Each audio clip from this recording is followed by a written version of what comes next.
Princess Victoria is born on May 24th at Kensington Palace.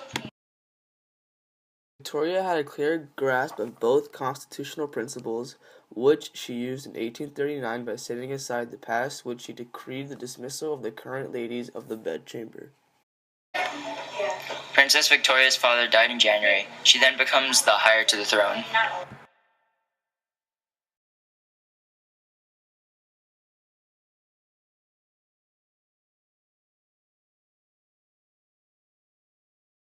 Under her rule included heavier taxes that weighed down businesses and the economy in general. Businesses became more and more competitive in order to stay in business. Food prices rose. This hurt the population because people weren't able to purchase foods for their families. While under her rule, Christianity became more popular and church attendance became more frequent than ever. In 1839, Queen Victoria becomes engaged to her cousin Prince Albert. In 1840, the wedding of Queen Victoria and Prince Albert takes place on February 10th in the Chapel Royal, St. James Palace. The royal couple purchases Osborne House on the Isle of Wight. The Great Exhibition takes place at Crystal Palace at London, celebrating art, science, trade, and industry. This is important because it shows the start of industrialism in Europe. Prince Albert dies of typhoid fever on December 14th, and Queen Victoria does not make a public appearance for 4 years until she attends the state opening of Parliament.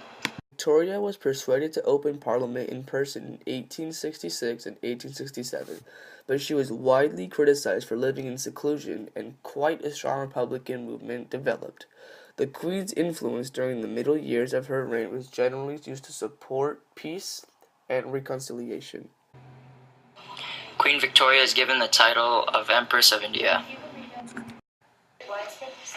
The Golden Jubilee of Queen Victoria's reign is celebrated. A service of Thanksgiving takes place on June 21st at Westminster Abbey. Queen Victoria dies at Osborne House on the Isle of Wight on January 22nd at the age of 81 and a reign of almost 64 years.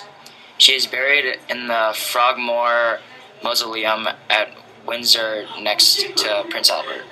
Under her rule included heavier taxes that weighed down businesses and the economy in general. Businesses became more and more competitive in order to stay in business. Food prices rose. This hurt the population because people weren't able to purchase foods for their families. While under her rule, Christianity became more popular and church attendance became more frequent than ever. Victoria's significance as a leader was that she was a smart leader who learned a lot during her youth and used that knowledge to her advantage while making key decisions for Great Britain. Although she was a very successful leader, she was a stubborn person who would only listen to 2 advisors and no one else. Alongside being a very independent ruler, she was a very emotional one too. After the death of Prince Albert, she wasn't to be seen for years.